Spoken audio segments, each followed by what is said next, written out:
কি মনে হয় তোমার জীবন খুব খারাপ? বস, তোমার বেতন কম, প্রেমিকা রাগ করে, ওয়াইফাই স্লো? তাহলে একবার তাকাও এই ছোট প্যাকেটটার দিকে। নাম তার হানিবাজার। এই বেচারা জন্মের পরেই মায়ের কাছ থেকে ডেলিভারি কমপ্লিট হয়ে যায়। মা বলে বাবা লাইফে স্ট্রাগল করতে শিখো বলে জঙ্গলে রেখে গায়েব। ছোটবেলা থেকেই একাই সার্ভাইভাল মুড অন হয়। চারদিকে বাঘ, সিংহ, হায়না। সবাই ভাবে ওই যে ছোট প্যাকেট, আজকের স্ন্যাক্স রেডি। অনেকেই বড় হওয়ার আগেই গেম ওভার। কিন্তু যে কয়টা বেঁচে যায় ওরা বড় হয়ে জঙ্গলের লোকাল গুন্ডা হয়ে যায়। সিংহর দল বসে আছে, হানিবাজার ঢুকে বলছে, কি ভাই মিটিং চলছে? একটু লেজটা দেখি তো।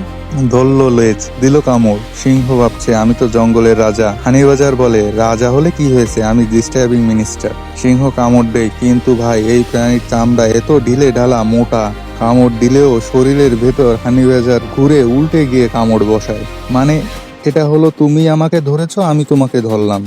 আর সাপ, বিষধর সাপ এদের কাছে বিকাল। তার আগে এই সুন্দর ছবিটার জন্য যে ভিডিওটিতে লাইক এবং সাবস্ক্রাইব করবে, হে আল্লাহ আপনি তাকে হজ করা তৌফিক দান করুন, আমিন। নাস্তা। সাপের কামড় দিলে হানিবাজার একটু নাটক করে পড়ে রইল। ইচা ও মারা গেছে।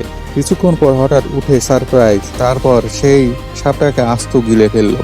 আর এর নাম হানিবাজার কেন জানো? কারণ এরা মধুর জন্য পাগল। হাজারটা মৌমাছি কামড়াচ্ছে, ও বলে আরো দাও।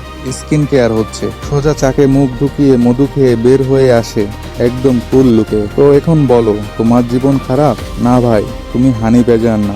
তাই একটু চুপচাপ কফি খাও আর লাইফ নিয়ে কমপ্লেইন করা কমিয়ে দাও।